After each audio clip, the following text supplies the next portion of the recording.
पहला प्रश्न है हमारा, किस पुरातत्वविद ने नर्मदा घाटी क्षेत्र की खोज की थी? किस पुरातत्वविद ने नर्मदा घाटी क्षेत्र की खोज की थी? तो नर्मदा घाटी दोस्तों, जो नर्मदा नदी है और उसके जो सहायक नदी है, उन सभी क्षेत्र को नर्मदा घाटी क्षेत्र कहा जाता है।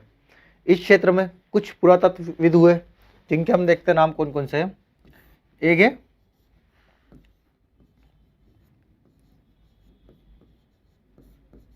एक पुरातत्वविद है मैक क्राउन, अगले पुरातत्वविद है सुपेकर महोदय, अगले है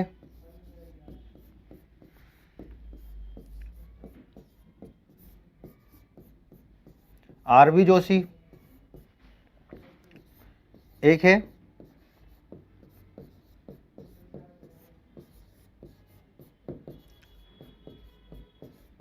HD सांकलिया, इनके अलावा एक अरुण सोनकिया, MP खत्री, पीटरसन, सुब्बा राव आदि पुरातत्वविदों ने नर्मदा घाटी क्षेत्र में खोजों के काम किए। तो दोस्तों हमारा ऑप्शन देखते हैं कौन कौन से, कि किस पुरातत्वविद ने नर्मदा घाटी क्षेत्र की खोज की थी। तो क्या ऑप्शन है? HD सांकलिया, RV जोशी, विष्णु वाकड़कर और HV त्रिवेदी।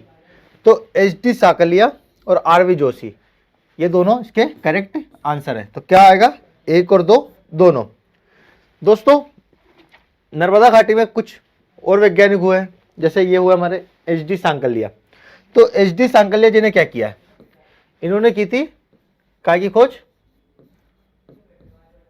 इन्होंने की थी नौदा टोली की खोज। HD सांकलिया जी ने नौदा टोली क्षेत्र की खोज की थी। ये हमारा HD सांकलिया। नौदा टोली स्थित कहाँ है?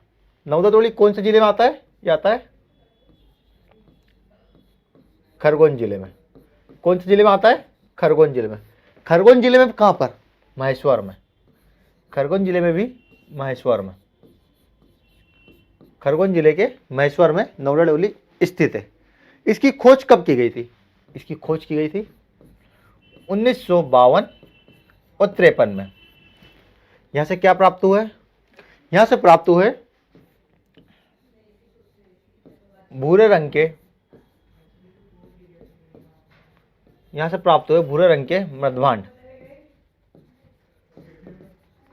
यहां से भूरे रंग के मृदभांड प्राप्त हुए। दोस्तों अब आपसे मेंस में भी क्वेश्चन आता है नौदा टोली, तो हम इसको लिख सकते हैं कि खरगोन में स्थित है।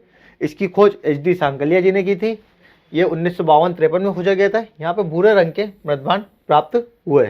और इसको भी लिख सकते हैं कि ये पूरा पाषाणकालीन या ताम्र पाषाणकालीन स्थल है। ये भी हम मेंस में लिख सकते हैं। इसके बाद हम देखते हैं कि अगले वैज्ञानिक और कौन से थे। तो अगले पुरातत्वविद थे इस क्षेत्र में, अगले पुरातत्वविद थे इस क्षेत्र में विष्णु वाकड़कर। विष्णु वाकड़कर जी नर्मदा घाटी क्षेत्र में ना होकर चंबल घाटी क्षेत्र के थे। तो हमें आगे थोड़ा अध्ययन और करेंगे इनके बारे में। इसके बाद अगले वैज्ञानिक है हमारे, अगले वैज्ञानिक है अरुण सोनकिया जी। अरुण सोनकिया जी, जो अरुण सोनकिया जी थे, इन्होंने क्या किया था? कहाँ की खोज की थी? अरुण सोनकिया जी ने हथनोरा की खोज की थी। कब की थी? 1982 में। 1982 में अरुण सोनकिया जी ने हथनोरा की खोज की थी। यहां से क्या प्राप्त होता है हमें?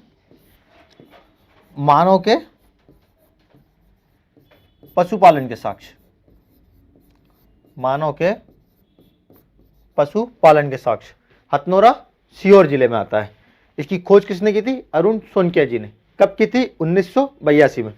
मानव के पशुपालन के साक्ष्य, साथ ही यहां पर विलुप्त हाथी के साक्ष्य भी प्राप्त हुए। दोस्तों मध्य प्रदेश में नर्मदा घाटी के अलावा कुछ और घाटियां हैं जिसमें कुछ पुरातत्वविदों ने अध्ययन किया है और खोजें की है। उनको हम थोड़ा देखते हैं। इसके अलावा चंबल घाटी क्षेत्र, चंबल घाटी क्षेत्र में विष्णु वाकड़कर जी, इन्होंने की थी भीमबेटका की खोज। काय की? भीमबेटका। भीमबेटका की खोज की थी। भीमबेटका से क्या प्राप्त हुआ हमें? पूरा पाषाणकालीन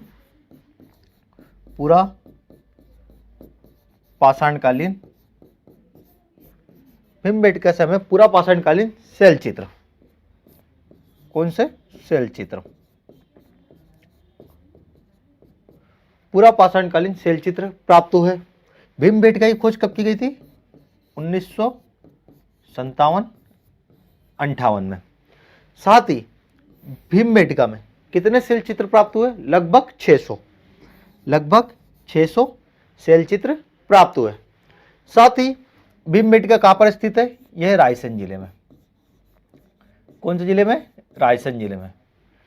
इसके अलावा भीमबेटका की एक महत्वपूर्ण विशेषता है कि इसे 2003 में यूनेस्को की विश्व धरोहर स्थल में शामिल किया गया है।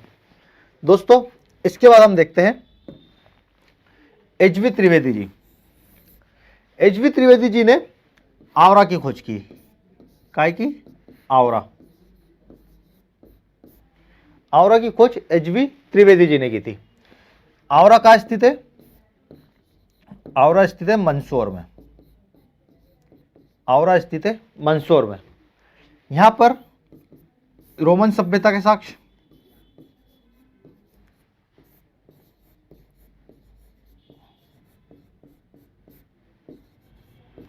यहां पर रोमन सभ्यता के साक्ष्य प्राप्त होते, रोमन सभ्यता के साक्ष्य प्राप्त होते।